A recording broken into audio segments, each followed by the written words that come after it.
Hey, welcome to day 3, and excuse my discombobulated mess. I've been doing laundry and running around. I was thinking that I had a whole extra hour today. I've been saying noon Eastern so often that I convinced myself I had till noon Eastern, but noon Eastern is 11 a.m. my time. So here I am, discombobulated, no earrings, no hair, who cares? We're talking about the exact process that successful business owners and entrepreneurs, just like you or that you are aspiring to be, use to supersize and grow their business. Now, prior to the last couple of weeks, my emphasis has always been on helping people to grow and build and supersize their business, right?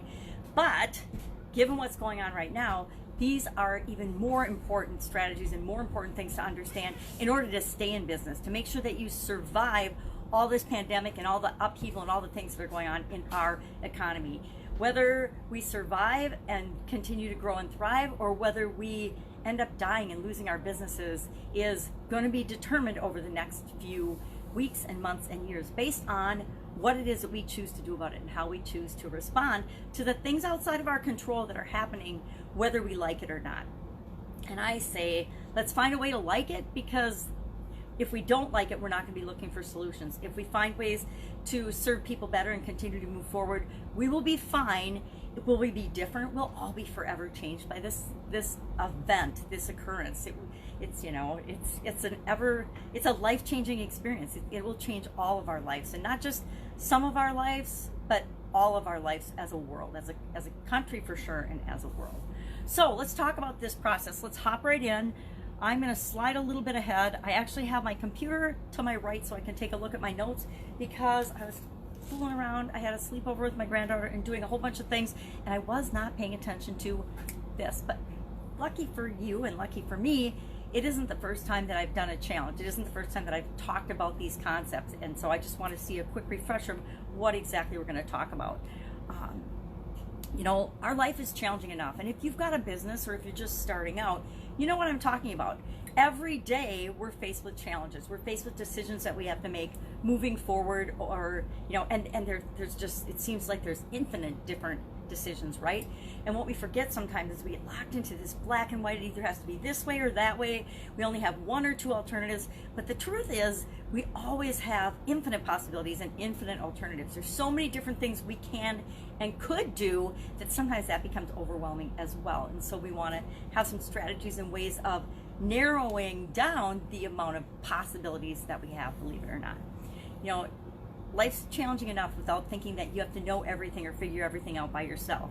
There are so many common mistakes that we make as entrepreneurs and business owners, and I can list these off pretty readily because I think I've made them all and then some, right? Some of them I don't even keep in my forefront of my brain, because I hate to admit that I made these stupid, silly mistakes, you know.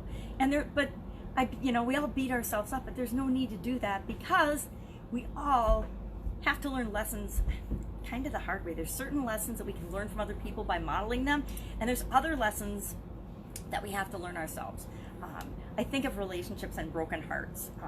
People can tell you, oh, that person's not right for you, you're going to get your heart broken, and you will be all in with that person until you decide or you figure out that something is wrong in the relationship and it's not right for you, and then your heart gets broken, or the other person's heart gets broken.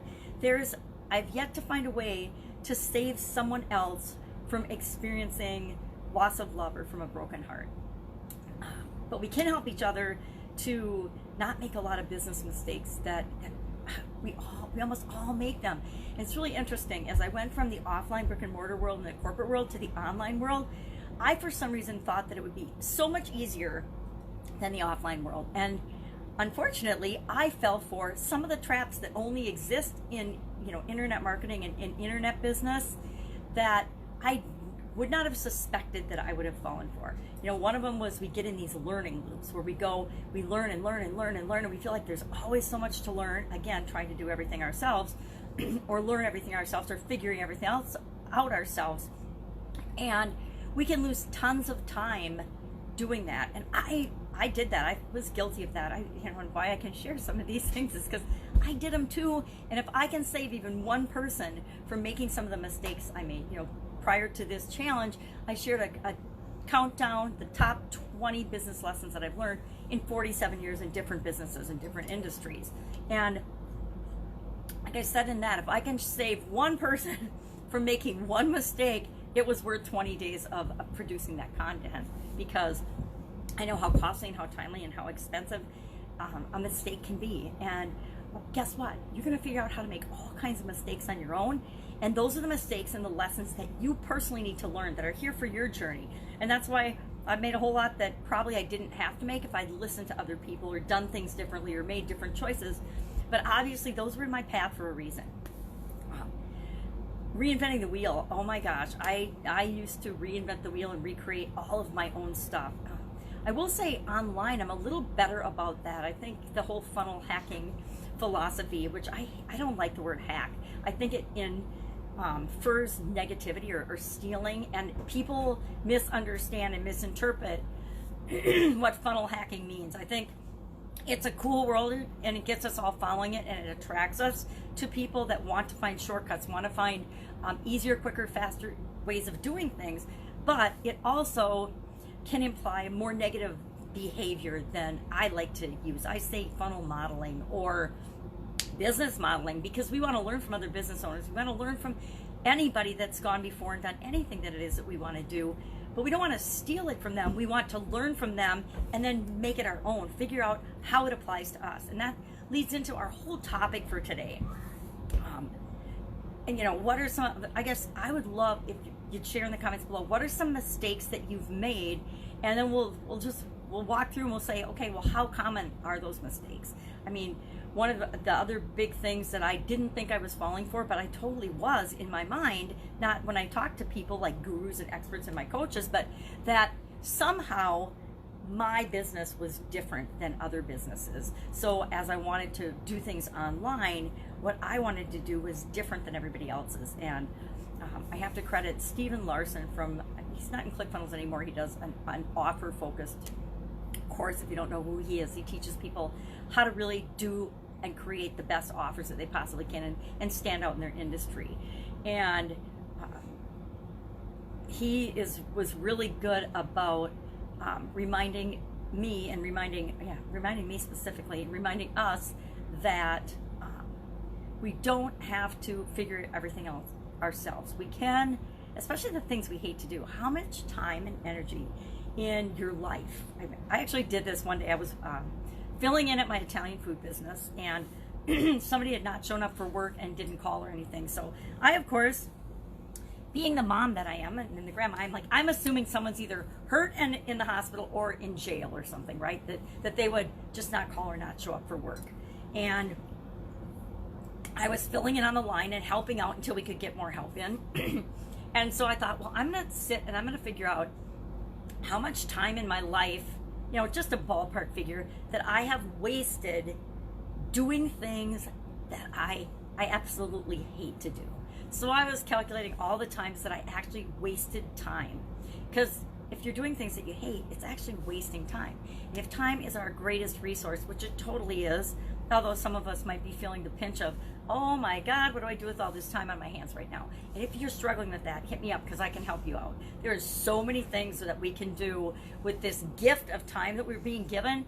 Yeah, we might be hurting in certain areas and aspects of our life if we've lost our jobs or something, but it is an incredible opportunity to grab hold of the time that we've gotten freed up and use it wisely and use it to actually catapult us into our future. You know, we don't know how long this is going to last. It's uncertain, but we do know it's going to end, right? We do know that this temporary shutdown of everything, it's not going to be forever. It's temporary, and the world will go back to being operating again. It'll be different. We're going to be operating differently than we were before, but we are going to go back to operating again. I need to have a drink of something. Excuse me, I put that down. There's a little frog in my throat. I'm talking too much. So, you know, make a list, and you don't have to share it, but make a list of the things that you've done that you just look at yourself and you shake your head in the mirror and you're like, man, that was dumb. Why did I do that? And don't ask yourself why you did it, because guess what? Your subconscious will feed up a bunch of answers to why you did that and why you're so dumb. And then you'll get in this downward spiral, and pretty soon you'll be talking yourself out of doing what it is that you want to do. We don't want that to happen. And one of the ways to make sure that that doesn't happen is by modeling people, or hacking, right? Modeling what they do that works and learning from them. And one thing I've learned specifically by doing that is that each industry and each business and each process or way that we do things in our business and in different industries, there's a framework for it. There's a strategic way of doing things that is automatically successful. And if you look at your industry, and if you step back and get a 10,000 or 30,000 foot view of what goes on in your industry, and you look at the successful players in that industry, you will see that all the super successful and the most successful players and people in your industry follow a specific framework and a specific way of doing things because they've proven that it works. So we're looking for how they do things and the framework that works. And then what we do is after we identify that framework, and I'll talk about a couple in a minute, we want to take that framework and tweak it and use it and then make it our own. We want to create our own unique framework and way of doing things. I know a couple people that are just genius at this. Russell Brunson comes to mind. He is genius at taking things, complicated processes, simplifying them, making stick drawings of them, and then, you know, selling them to people for millions and millions of dollars. How do I know? Because I love his frameworks. I buy absolutely everything Russell Brunson creates online. Jim Edwards is another one. Everything Jim Edwards does online, I buy. I just bought another offer from him over the weekend. And so if you're looking for stuff and you don't know what to do to move forward in your life, I, for example, bought a couple of courses this last weekend that I know that any spare minute I have going forward over the next few weeks, however long we're in-house or we're safer at home, that I will be working on. Because like everybody else, I always want to be improving my skills, sharpening my saw, so to speak, and getting better so that I can provide more value into the world. So frameworks. Let's talk about some frameworks that I've used for decades, you know, almost my whole life. In college, I learned the framework in my engineering and quality courses. That's plan, do, check, act. And we were actually taught in the quality field that absolutely everything you do, and somebody told me early on as I was getting my quality engineering specialty, that if you take every essay question and you answer it using the framework plan, do, check, act, you'll get an A in every class. And I got to tell you, it's a secret, but it's not a secret anymore because I tell everybody I did that. And I aced every single one of my quality classes because every question, every essay question, you think through plan, do, check, act, you write your answer that way, and that causes you to cover everything that they want you to cover in an essay question. So it's a really successful framework, right? Then when I went to corporate America, I got my jobs out of college. Guess what? I still use that framework in my function because I worked in the quality function for the majority of my corporate career. And every time something came up, okay, we're going to plan what we're going to do. We're going to do it. We're going to check it. We're going to see what the results were. And then we're going to take action based on what the results were. So that is an example of a very simple business framework that has served me in 27 different industries across, you know, my own personal businesses to billion-dollar businesses. I've used that particular framework in. I actually have researched frameworks and strategic business strategies and things. And I'll tell you what, there are some mega complicated ones out there. And the longer I've been in business and the more businesses I've been in, I have found that the exact opposite of what you would expect is true in terms of how successful you are in your business. We would expect, and we would think, at least I would, because I'm a complicated engineer thinker and mathematic thinker, that if I create this complicated, detailed, step-by-step system, but that's, you know, got fancy names and sounds hard and looks hard, people won't steal it, won't copy it, and won't be able to duplicate it. Therefore, I'm protecting myself. It's kind of a fear-based scarcity way of creating something, but I actually did that. I hate to admit it, but I did that with a problem-solving decision-making tool, and I've done that in corporate America, and then I'm like, oh, hell no, this is way too complicated. We have to simplify it, because simple systems people use. Complicated systems, they don't. There's a reason, you know, they get overwhelmed. It's too much work. It's too hard. They're not going to remember it. Boom, they don't use it. So we learned in practical application that you have to keep things simple for people, and you have to keep things simple for yourself. The simple things that I do in my own life and for myself are the things that are easy to do and become a habit. If you create complicated, and I'll use an example of dieting. I've probably been on just about every diet known to mankind in my lifetime, right? I've definitely tried lots of different diets and crazy eating things. And the more complicated the system, the more the rules, the harder it is to follow, the faster people fail. Bottom line. The simpler it is, the easier it is for people to succeed, right? I think that's why you're seeing simpler and simpler health and weight loss programs coming out. It's, you know, eat fruit, eat vegetables, eat real food, not fake food, because that means processed food, and move your body, right? That's about as complicated as our health and our wellness really has to be. Because if you do those things, and if you drink plenty of water and you get plenty of rest, everything else pretty much takes care of itself. But there are how many millions, literally millions of different people's programs out there that they're selling you their unique special, and some of them are super duper complicated, right? And some of them are really, really simple. So what we want to do is we want to find, I got so many notifications. Oh, I didn't mean to do that. We want to find the systems that work for us. I didn't mean to open that either. Messenger. I am now officially talking to myself as I try to hit buttons without my magnifying glass, which is never a good thing. So I'm curious. Let's talk about a couple other frameworks. I mentioned problem solving and decision making. PSDM is stands for problem solving and decision making, and there are literally hundreds of different methods or frameworks or processes for making decisions. There are literally thousands of different leadership frameworks, right? Because leadership can go across all types of industries and disciplines. In marketing, there's frameworks. A really famous one, which you may or may not be familiar with, is high ticket sales is a framework. Hook, story, offer is a framework, a marketing framework. There's all kinds of funnel frameworks that I've learned a lot of those because I have been in the funnel world. So, you know, add lead capture to an application funnel, add lead capture to a sales page, to an upsell, to a downsell, you know, the whole 9 yards. They can be super duper complicated. And even in a small niche world, you will see people in all different areas having really simple frameworks and super duper complicated frameworks. And I am going to advise you, if you don't and haven't created your own framework yet, set out to use a simple framework. Now I'm going to teach you my framework for doing a challenge, and I'll go through what it is, why it is, where I got it, and how I created it, and why it works for me. I'm hoping it will work for you. It's a jumpstart framework for you to use as you figure out and tweak what works best for you.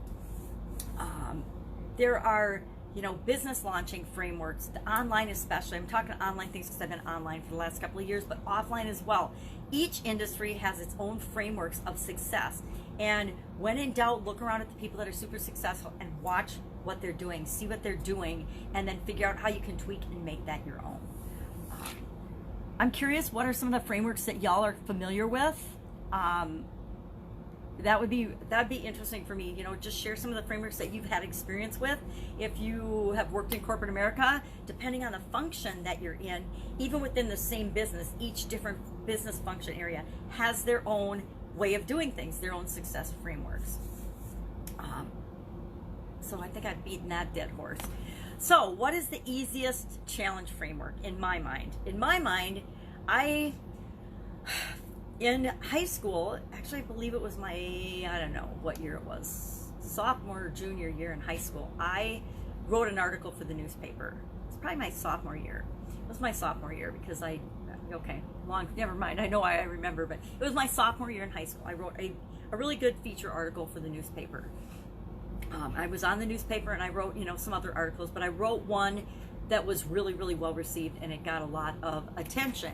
And so from then on, I loved journalism and I did a lot in journalism. I thought maybe I would go to school and become a journalist, and I gotta tell you, I'm thanking goodness today that I never did that, because I think that the field of journalism has gone absolutely positively down the toilet. Just my opinion, and we could talk about that another day, and I'm sure I could go on ad nauseum about the lack of integrity and the lack of ethics that exist in that industry now.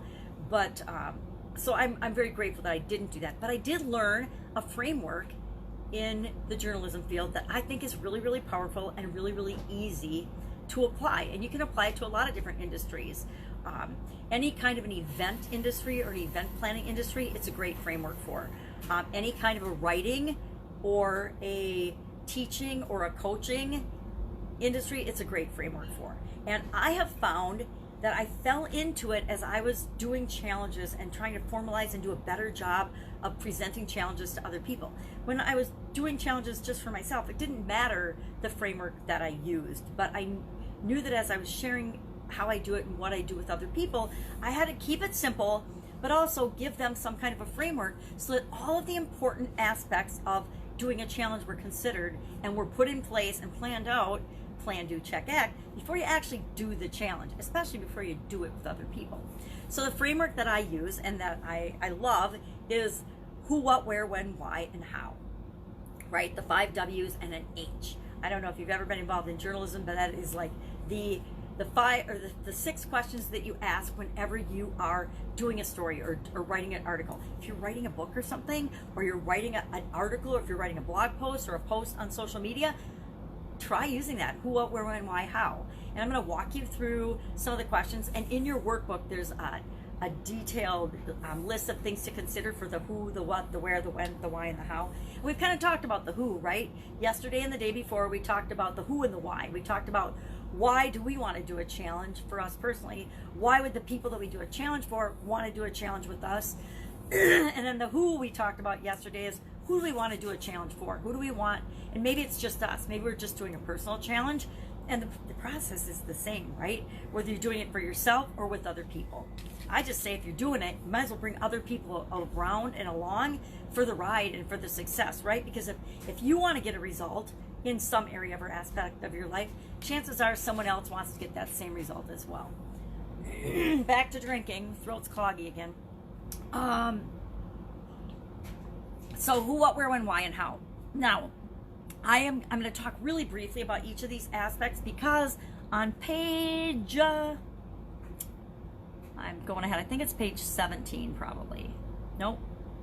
Page 18, where your daily action item is, I simplified the who, what, where, when, why, and how into just a worksheet that you can use to create the framework, which is the outline. A framework's an outline, right? A framework is just a guide that you use to do something, to get something done.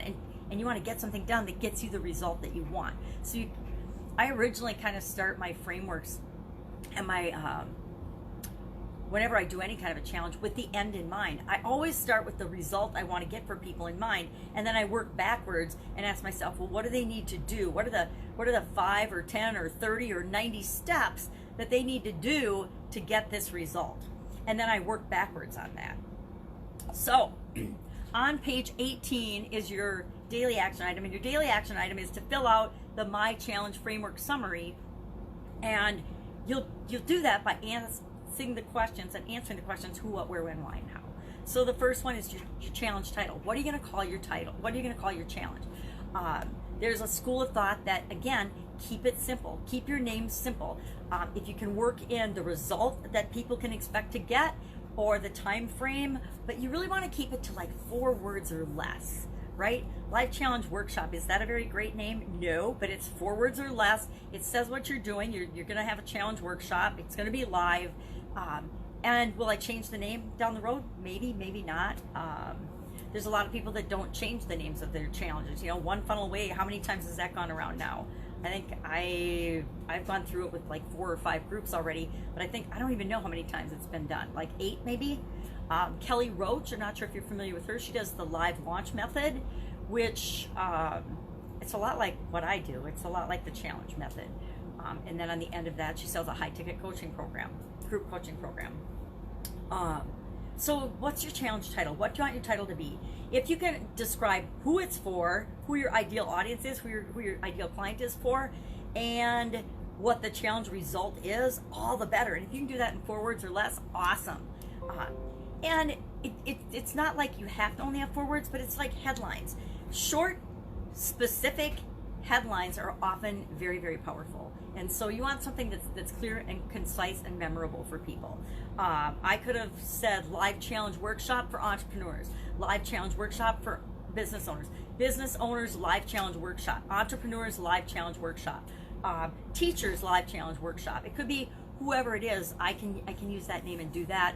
If I want to do specific challenges for more specific audiences. I did a women's summit that we followed up with a customer challenge. It was how to get more customers. It was a 30-day challenge, and after the women's summit, we did a free 3-day women's summit, followed by, and we upsold to a 30-day challenge to get more customers coming into your business for women business owners. And it was specifically for women. It was a women's summit, and it was women, I don't remember the title of the challenge now. 30-day customer, I don't remember.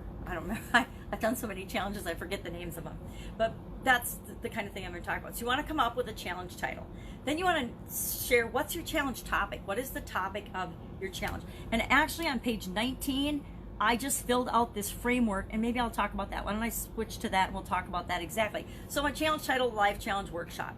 The challenge topic was and is how to do your own results getting challenges, right? So you want to share, what is the topic? What's the topic that's going to be on? And maybe it's getting more customers. Maybe it's increasing sales.Maybe it's how to survive. Maybe it's 5 tips on how to survive in the restaurant business during this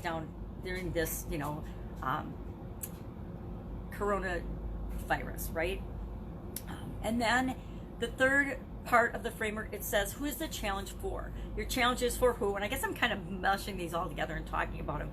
Who is your challenge for? Is it for business owners? Is it for entrepreneurs? Is it for women? Is it for moms? Is it for dads? Is it for manufacturing purchasing agents? Is it for recruiters? Is it for coaches? Is it for spa owners? Is it for, I don't know, whatever category, whatever thing you can think of? Who is your challenge for? How long is your challenge going to be? How long is this challenge that you're going to do going to be? Again, I have done all different length challenge, year-long challenges. I'm actually going on today was what, 787, day 787. So I've been doing a 787-day personal challenge of documenting my journey as I go from the offline world to the online world.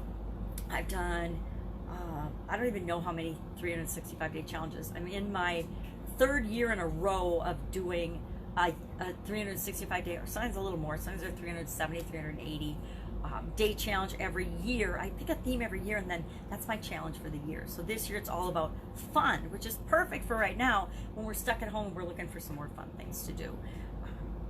But 90-day challenges, 30-day challenges, 60-day challenges, all different, 21, 5. Pick how long your challenge is going to be. I'm going to recommend, if you've never done a challenge before, start with 5-day challenge. Start with a 5-day challenge and follow this format that I'm demonstrating to you right now. It's proven extremely effective. Like it's brought in millions and millions and millions and millions of dollars. This exact strategy. So the length of your challenge, then the type of the challenge that you're going to do. What type challenge you're going to do? Now, I've done all different types of challenges too. I've done live and in-person challenges. I've done physical challenges. I've done online only or internet challenges, Facebook Live challenges. So decide what type of challenge you're going to do, and then if you're going to do an online challenge, what platform are you going to use? I really am thinking about my next challenge, my next even live challenge workshop. I think I'm going to do it on LinkedIn because I want to do it specifically for business owners. Well, guess where business owners hang out? They don't hang out on Facebook Live. They hang out more on LinkedIn. I'll have both, but especially on LinkedIn. Facebook has all people, billions of people, all walks of life, whereas LinkedIn is more specific for employees and corporations and recruiters and coaches, and so I really am thinking that my next one might be on LinkedIn. But right now we're on Facebook Live, and I set mine up that I have both a Facebook group and a Facebook page with the same name, and I can talk to you in, I think that we're going to do a bonus day if people are interested in that, where I walk through absolutely every detail of how I set up and do each part in each segment of my challenge. And I will make a painful admission today that with everything that's been going on, I realized that I have been forgetting to do the watch party in the evenings.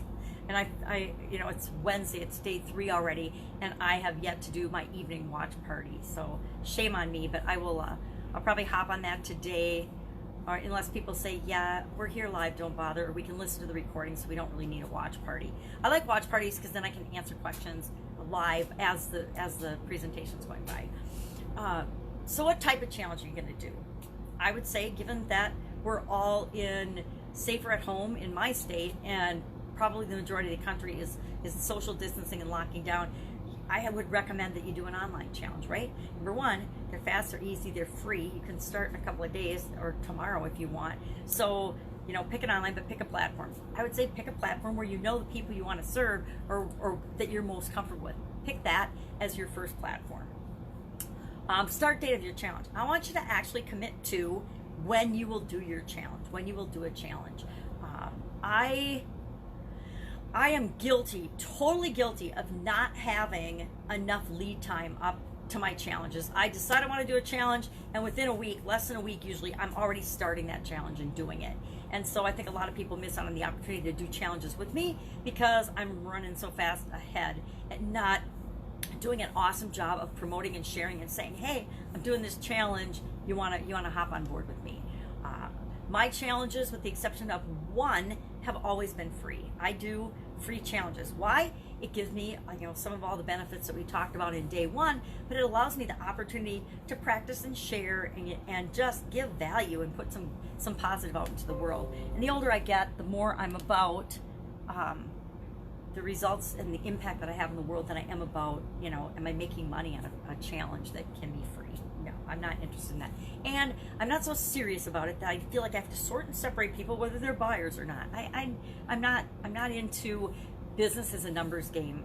I hate that expression. Business is just a numbers game. And yeah, it is, but it's not. If you treat business like a numbers game, you get numbers type results, but you don't build real relationships and lifetime value of customers and great experiences for your customers, because you're treating people like they're numbers, you're not treating people like they're people.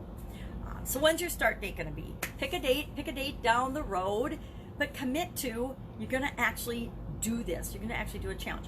If you're going to do it for yourself as a practice run, I say, like within 2 weeks after the challenge, pick that and start that and have that be your date. If you're going to do a challenge to actually really serve and bring more people to you and to your business, you can go a little bit further out so you can spend some time promoting and sharing that you're going to be having it. But one of the things, and we're going to talk about it, I believe on day 5, we'll talk about before, during, and after a challenge, the killer tips and strategies and things that really help you to supercharge your challenge and make it a lot more effective. And one of the things we'll talk about is the period and what you do in the time leading up to your challenge. You want to be providing value and providing content and involving people and engaging with people even before you start your challenge. So where's your challenge going to be? Again, pick a platform, because right now I think it would be unconscionable to try to hold a live event anywhere in the country. And if you choose to do that, I'd probably come and kick your butt myself, because it's just not the right thing to do. At least not until we're all out of this COVID-19, I don't even know what to call it. It's pandemic, yep, but it's just like a worldwide event. You know, it just goes to show you, we can have worldwide good events and we can have worldwide, you know, maybe challenging events, right? So where are you going to do your challenge? What time are you going to do your challenge? Do you know the best time for the people that you want to do your challenge for? Again, if you're doing it yourself, you can do it whenever you want to do it. When I do personal challenges for myself, a lot of times I will record the live for that, do the live for that when it's just for me at, you know, 5 a.m. because that's when I do my other content. That, for me, selfishly, is when it works for me, so that's when I do my lives. Now, people can listen to them whenever they want, but that's when it's quickest and easiest for me to record. And yesterday I did that. I recorded part of it during the morning because I knew my granddaughter wasn't going to be here yet and we were having a sleepover, so I wanted it to be uninterrupted. Kind of inconvenient. I don't like to have 2 videos for one day. I think it's a little cumbersome. So the time your challenge is going to be. And then again, this is where I noticed that I hadn't been doing my watch party, because I took a look at this today and I'm like, oh, I haven't been doing my watch party. So there's always room for continual improvement in our challenges, right? And then the final thing that we want to do is we want to make sure that we're writing down, in as part of our framework, any key notes or things that we need to have or consider as we're doing our challenge. Now, there's a whole lot more that goes into a challenge than this, right? We need to decide what we're going to do on each day, what each day is going to look like, and how we're going to outline that. But for the purposes of this and for our outline, go through, read the notes, go to page 18, fill out this, and then take a picture of it, and then share it in the action item thread on the group page for your participation prize entry. And then if you have any questions about this, if you got any questions about frameworks, again, I've been looking at some frameworks lately, and I just shake my head because I know that I used to use some of them in corporate America, and I guess I was part of the problem in corporate America, that it takes so long to do things because we overcomplicate things, and we overcomplicate the processes and the frameworks by which things need to get done. And so somebody can come in with their simple framework and they can just cut to the core and get results faster than we can, and then they put us out of business. And we don't want that to happen, not to any of our businesses now. We got enough going on. So page 18 is the homework. Page 19 is an example that I just pretty much talked you through.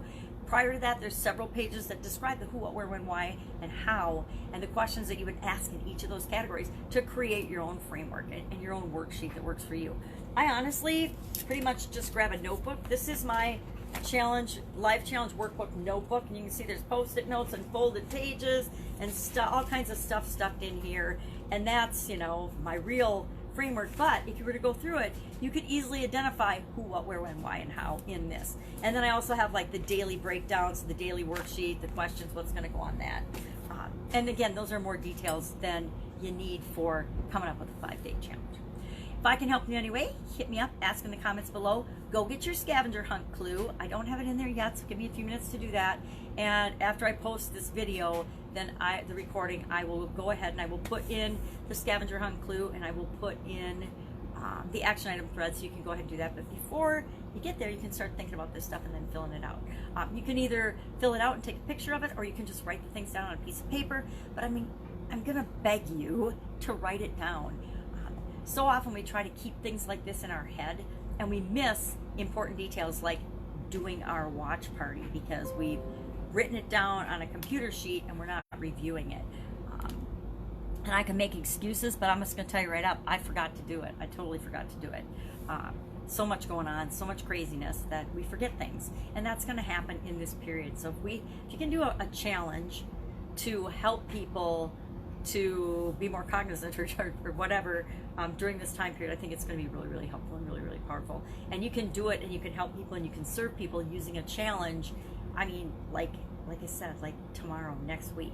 I already want to do another challenge to help people find fun things to do with their kids, or a challenge to help people, you know, deal with the anxiety and the different fear they're having over their specific type businesses, and what to do about their business right now, what they can be and should be doing right now if their business is shut down and they're just like flatlining, or they're afraid they're going to flatline. That's it. Have an amazing day. I will of course be with you tomorrow, hopefully less winded and less cloggy throated, but you never know. All right, that's it. I hope that you're doing well and you're hunkering down and taking care of yourself and taking care of each other.